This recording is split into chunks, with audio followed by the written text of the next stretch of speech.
সাধারণ মানুষ এবং শিক্ষার্থীদের উপর নারকীয় হত্যাযজ্ঞের প্রতিবাদে এবার 9টায় আমরা ইন্টারনেট বন্ধ করিনি, ইন্টারনেট বন্ধ হয়ে গেছে। ভাইয়া আমরা রেমিটেন্স বন্ধ করি নাই, বন্ধ হয়ে গেছে। কেমনে কইলে বিশ্বাস করবেন? আমার বউডার কসম দিয়ে কই, আমরা রেমিটেন্স বন্ধ করি নাই, ইচ্ছা করি বন্ধ।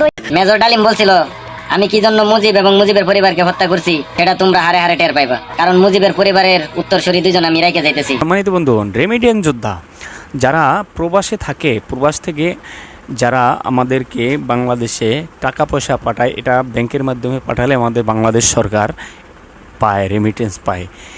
এটা দিয়ে বাংলাদেশের অনেক বড় একটি উন্নতি হয়।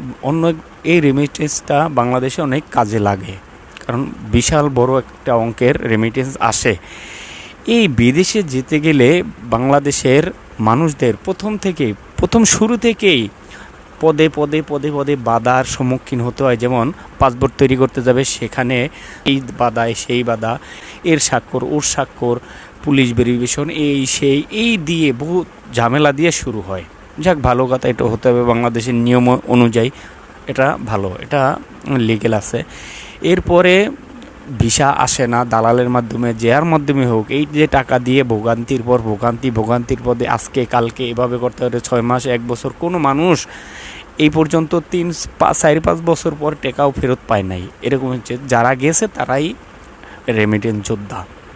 এভাবে টাকা আনার পর বাংলাদেশে তারপরে তাদের প্রবাসীদের নিয়ে যে কথাবার্তা এখন হচ্ছে বাংলাদেশের, এ নিয়ে প্রবাসীদের যে ক্ষোভ, এই ক্ষোভগুলো কীভাবে ঝাড়ছে বাংলাদেশ সরকারের রূপে, আমরা এই ভিডিওর মাধ্যমে এটাই দেখব। প্রবাসে যে অনেক দিন হয় না খেয়ে থাকে, কাজ পায় না, কাজ জোগাতে পারছে না, কাজ করতে পারছে না। কাজ না পালে প্রবাসে কী খাওয়াবে? ওখানে কি বাপ দাদা আছে? কেউ নাই ওখানে। অসুস্থ হয়ে পড়ে থাকলে দেখার মতো কেউ নাই। অসুস্থ হয়ে তুমি পড়ে থাকলে তারপরও তোমার রান্না করে খেতে হবে, কাজে না যেতে পারলো। রান্না করে খাবে, মাথার ঘাম পায়ে ফেলে কঠোর পরিশ্রম করে কাজ করে এসে তারপর রান্না বান্না করবে, তারপরে খাবে, নিজের পোশাক আশাক ধুবে। মানে প্রবাসে যারা আছে তাদের অল টাইমে কাজ করতে হয়।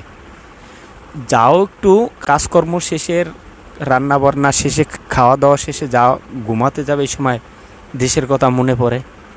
দেশে মা বাবা ভাই বোন যাদের স্ত্রী আছে তাদের সাথে, ছেলে সন্তান তাদের সাথে কথা বলতে হয়। কথা বলার সময়টা ভাই দিতে পারে না, এত ব্যস্ত থাকে। এত শ্রম দেওয়ার পর রেমিটেন্সটা বাংলাদেশে আসে। এই সরকার তাদের জন্য কি করেছে? তাদের জন্য কোনো কোটা রাখে নাই। চলেন ভিডিওগুলি আমরা দেখা শুরু করি। সময় থাকতে থাকতে এখনো দেশ ছেড়ে পালা। তা পালিয়ে যাবি কোথায়? বিদেশে আসবি? এই যে হাতে দেখছিস, এইটা নিয়ে রেডি আছি, বিদেশে আসিস। রাত 9টায় আমরা ইন্টারনেট বন্ধ করিনি, ইন্টারনেট বন্ধ হয়ে গেছে। ভাইয়া আমরা রেমিটেন্স বন্ধ করি নাই, বন্ধ হয়ে গেছে। কেমনে কইলে বিশ্বাস করবেন? আমার বউডার কসম দিয়ে কই, আমরা রেমিটেন্স বন্ধ করি নাই, ইচ্ছা করি বন্ধ হয়ে গেছে। একটা কথা মনে রাখেন, আপনারা ইন্টারনেট বন্ধ করে দিবেন আর প্রবাসীরা অর্থনীতি বন্ধ করে দিব, সোজা কথা। বাংলাদেশের দুঃসময় প্রবাসীদেরকে স্মরণ করবা, আর প্রবাসীদের দুঃসময় প্রবাসীদেরকে গালি দিবা। ব্যাপারটা কেমন জানি হয়ে গেল না? দেশ স্বাধীন করো আমার কলিজার টুকরা সোনার ছেলেরা, বাংলাদেশকে পূর্ণ নির্মাণ করব আমরা প্রবাসীরা, ইনশাল্লাহ। ও মা শেখ হাসিনা, মা জননী, মা গো, তোমার বাংলাদেশত মা মোর কাজ জুটলো না কপালত, মা মুখ ডুবে আসি কাজ করা নাকতিছে, মা গো, কয় না বাড়ির গরু খুলি ঘাস খায় না, মা গো, আমরা বাঙালি, আমার তোমরা কাজ করা বাদ দিয়ে তোমরা চিন্তা কি আনেন মানুষ, মা গো, তোমাকে দিয়ে কাম করাও, আমরা ডুবেই থাকি, ডুবেই প্রচুর গরম, মা। এই দুনিয়ার মধ্যে এত মানুষ মরে, তুই মরতারস না? এই চশমাওয়ালা দাদি যান, তুই যদি মরস আমি 5 লাখ টাকা দা খুদার যাবত খাও মাইচারে। তুই তো বাংলাদেশের মেয়েদের সপ্তাহ করতেছ, তুই বলছ কি বাংলাদেশের মেয়েদের মুক্তিযুদ্ধ নাতিপুতিরা বোধহয় সরকারি চাকরি করতে পারবো, আর সাধারণ পাবলিক কি চাকরি করতে পারবো না? তারা কি নাকি রাজাগান নাকি? তারা বাংলাদেশের নাগরিক না? হ্যাঁ চশমাওয়ালা দাদি যান, তোর উপর আমি থুথু ফালাই। টাকা নিবি না? ব্যাংকে টাকা দিব না?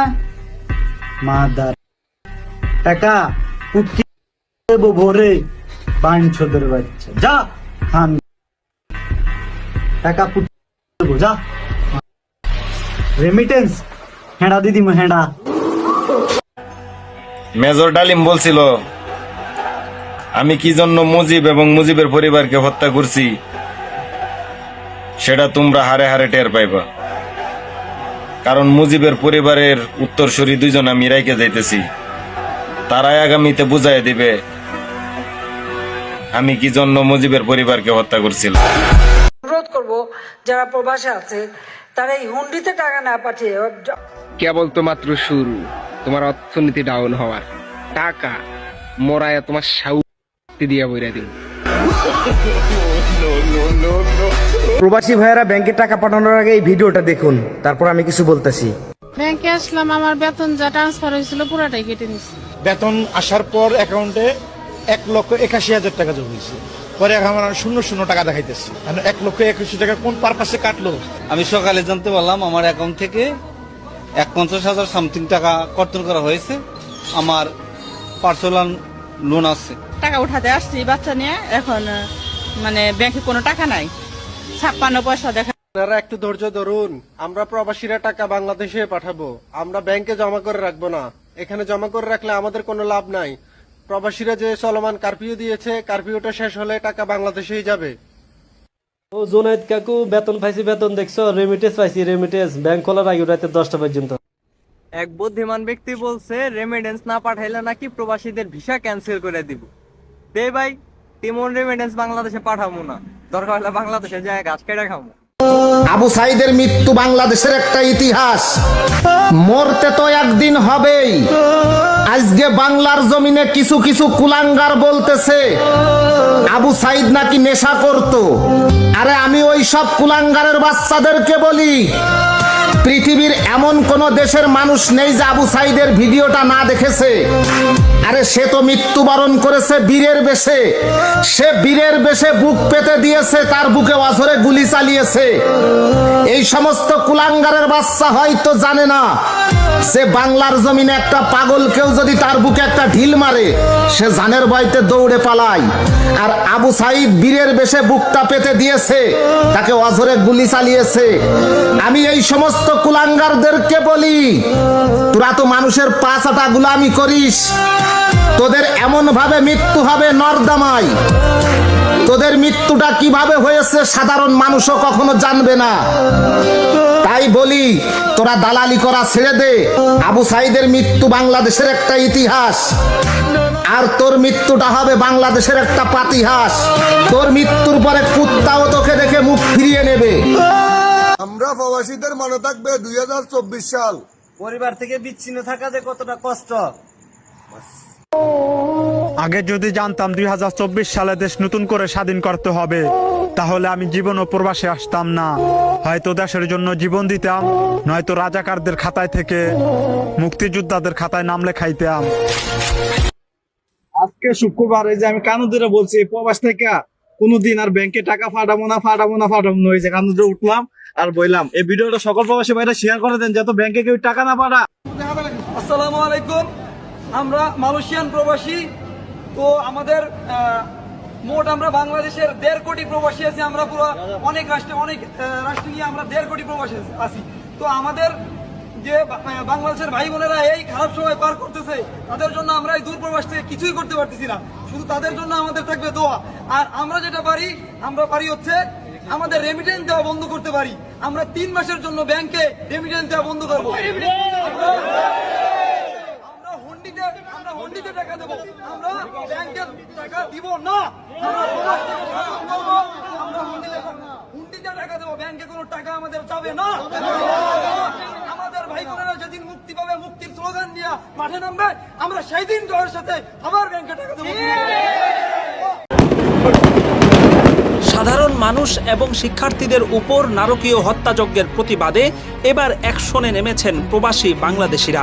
বিদেশে বসেই তারা শুরু করেছেন স্মরণকালের ঐতিহাসিক এক আন্দোলন, যার নাম দেয়া হয়েছে রেমিটেন্স শাটডাউন। বাংলাদেশের মতো রাষ্ট্রের অন্যতম প্রধান চালিকা শক্তি হচ্ছে প্রবাসীদের পাঠানো এই রেমিটেন্স, যার উপর ভিত্তি করেই সরকার টিকে থাকে। কাজেই কোটা আন্দোলনে নিরীহ মানুষের উপর অবর্ণনীয় নির্যাতনের প্রতিবাদ স্বরূপ প্রবাসীরা রেমিটেন্স বন্ধ করে দেওয়ার ঘোষণা দিয়েছেন। কারণ রেমিটেন্সের মাধ্যমে বৈদেশিক মুদ্রা না এলে সরকারের পক্ষে দেশ চালানোই অসম্ভব হয়ে যাবে। রেমিটেন্স শাটডাউন ক্যাম্পেইনে অংশ নেয়া প্রবাসীরা এক্ষেত্রে শ্রীলঙ্কার উদাহরণ তুলে ধরেছেন। সেখানে রাজাপাকসে পরিবারের দুর্নীতির সীমা ছাড়িয়ে যাওয়ার পর শ্রীলঙ্কান প্রবাসীরা দেশে রেমিটেন্স পাঠানো বন্ধ করে দেন। এর কিছুদিনের মধ্যেই বৈদেশিক বাণিজ্য লেনদেন এবং ঋণ পরিশোধ করতে না পেরে সেখানকার সরকারের পতন ঘটে। পরবর্তীতে নতুন সরকার গঠিত হওয়ার পর সেই প্রবাসীদের পাঠানো রেমিটেন্সেই শ্রীলঙ্কা পুনরায় স্বনির্ভর হয়ে ওঠে। শ্রীলঙ্কার ঘটনায় উদ্বুদ্ধ হয়ে প্রবাসীরা শাটডাউন শুরু করার কয়েকদিনের মধ্যেই রেমিটেন্সের প্রবাহে ভয়াবহ ধস নেমেছে। বাংলাদেশ ব্যাংকের পরিসংখ্যান বলছে, চলতি জুলাই মাসের প্রথমার্ধে প্রত্যেক দিন যেখানে প্রায় $8 কোটি রেমিটেন্স এসেছে, সেখানে কোটা আন্দোলন শুরু হওয়ার পর এক সপ্তাহেও $8 কোটি আসেনি। অর্থাৎ রেমিটেন্সের প্রবাহ 80 থেকে 90% কমে গেছে। এমনকি গতকাল রবিবার রেমিটেন্সের মাত্রা 0.70% নেমে এসেছে, যা আজকে আরও কমে যাবে বলে আভাস পাওয়া যাচ্ছে। বিশ্লেষকরা বলছেন, রেমিটেন্সের এই ধস কিছুদিন অব্যাহত থাকলে সরকার বড় ধরনের বেকায়দায় পড়ে যাবে। শাটডাউনের কয়েকদিনেই পরিস্থিতি এত শোচনীয় আকার ধারণ করেছে যে সরকারের বেশ কয়েকজন মন্ত্রী বৈধ ব্যাংকিং চ্যানেলে রেমিটেন্স পাঠানোর জন্য বারবার প্রবাসীদের করজোড়ে অনুরোধ করছেন। রেমিটেন্স আপনারা যদি বাংলাদেশে 6 মাস না পাঠান বা আপনারা যদি বৈধ পথে না পাঠান, এই ক্ষতিটা কার হবে? ব্যাংকিং চ্যানেলে রেমিটেন্স না পাঠিয়ে প্রবাসীরা দুটি উপায় অবলম্বন করছেন। যাদের টাকা পাঠানো একান্তই প্রয়োজন, তারা শুধুমাত্র প্রয়োজন পরিমাণ টাকা হুন্ডিতে পাঠিয়ে দিচ্ছেন। তবে অনেকেই সিদ্ধান্ত নিয়েছেন তারা ব্যাংকিং চ্যানেলেই টাকা পাঠাবেন, কিন্তু সেটা 3 থেকে 6 মাস পরে। কারণ ততদিন পর্যন্ত বৈদেশিক মুদ্রা না পেয়ে সরকারের একটা উচিত শিক্ষা হয়ে যাবে বলে তারা মনে করেন। এছাড়া বেশ কিছুদিন বৈদেশিক মুদ্রা নিজের কাছে রেখে দিলে ততদিনে টাকার মান যেহেতু আরও কমে যাবে, ফলে তারা একই পরিমাণ মুদ্রা কয়েক মাস পর পাঠালে বাংলা টাকার ক্ষেত্রেও আরও ভালো রেট পাবেন। রেমিটেন্স শাটডাউনের এই ক্যাম্পেইনে কোটা আন্দোলনকারীদের উপর সরকারি নির্যাতন বড় ভূমিকা রাখলেও এর সাথে প্রবাসীদের মনের মধ্যে পুষে রাখা দীর্ঘদিনের ক্ষোভও যুক্ত হয়েছে। পাসপোর্ট বানানো থেকে শুরু করে এয়ারপোর্ট পর্যন্ত প্রত্যেকটা ধাপে ধাপে একজন প্রবাসী যে পরিমাণ হয়রানির শিকার হন, এয়ারপোর্টে প্রবাসীদের সাথে যেভাবে গরু ছাগলের মতো আচরণ করা হয়, যেভাবে হরহামেশা শত শত সিসি ক্যামেরার সামনেও প্রবাসীদের লাগেজ চুরি হয়, পৃথিবীর কোনো দেশে এমন নির্লজ্জ ঘটনার নজির নেই। এয়ারপোর্টের সামনের থেকে আমার কত এই ব্যাগ নিতে পারবি না, তুই এটা আমাকে দিয়া দা, এর যা আমার বিমানের বুকার থেকে আমার থেকে। বোদ্ধা মহল মনে করছেন, প্রবাসীরা রেমিটেন্স বন্ধ করে দিয়ে একটা উচিত শিক্ষা দেওয়ার ব্যবস্থা করেছেন। যেই প্রবাসীদের টাকার উপর দেশ দাঁড়িয়ে আছে, তাদের সাথে নিকৃষ্ট আচরণের প্রতিকার হিসেবে সর্বোত্তম উপায়টাই তারা বেছে নিয়েছেন। সম্মানিত বন্ধু, এই যে প্রবাসীদের ক্ষোভটা, এটা থাকাটা স্বাভাবিক, একেবারে স্বাভাবিক, একবারে যৌক্তিক এই ক্ষোভটা। কারণ তারা প্রবাসে থাকে, তাদের রেমিটেন্স দিয়ে বাংলাদেশের অনেক বড় একটা উন্নতি হয়, সেটা সরকার মানে না। তাদের এয়ারপোর্টে তারা বিদেশ থেকে আসলে তাদের প্রাপ্য সম্মানটা দেওয়া হয় না, তাদেরকে উল্টা হেনস্থা করা হয়। সব কথা বলা যায় না, বুঝে নেবেন। এই প্রবাসীদের যে ক্ষোভটা বাংলাদেশ সরকারের উপরে, এই ক্ষোভটা কি যৌক্তিক, যুক্তিসঙ্গত নাকি আমাদের বাংলাদেশে যেই ঘটনাগুলি ঘটছে? প্রবাসীরা তো ন্যায় বিচার চাইছে, যেরকম ছাত্ররা ন্যায় বিচার চাইছে, প্রবাসীরা ন্যায় বিচার চাইছে।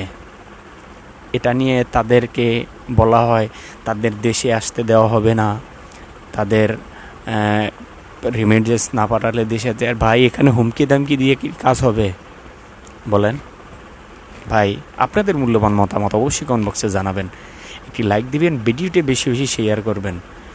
সবাই ভালো থাকবেন, সবাই সুস্থ থাকবেন। প্রবাসীদের জন্য, ছাত্রদের জন্য, যারা এ পর্যন্ত জীবন দিয়েছে, সবার জন্য সবাই দোয়া করবেন, আমার জন্য দোয়া করবেন। আসসালামু আলাইকুম ওয়া রাহমাতুল্লাহ।